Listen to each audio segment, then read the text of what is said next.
How much longer can we imprison people in homes making mortgage payments to banks who never had the money? Meanwhile, the risk of default goes to the government. It's like the banks are collecting rent, but actually have no service. They don't provide anything.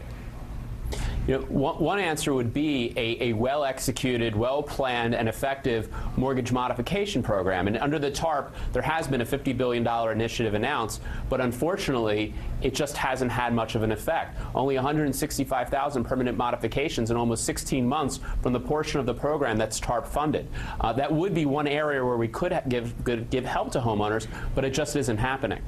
What's the price tag on this 2 years from now? We're at $3.7 trillion and growing. You know, I'm not in the predicting business, Dylan. I'm not sure. But if it goes by the current trajectory, it's going to get larger and larger.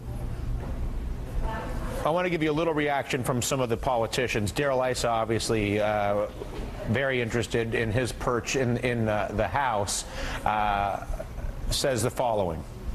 How many more reports will it take for Washington to wake up to the reality that dumping more good money after bad only prolongs and deepens the economic crisis that is costing millions of Americans their jobs and their homes? Whether you agree with that assessment or not, do you feel that Washington, D.C., that the Democratic leadership, that the president, that Republican leadership is aware and understands the information that you are generating in these reports and how disastrous perpetuating this may be for all of us?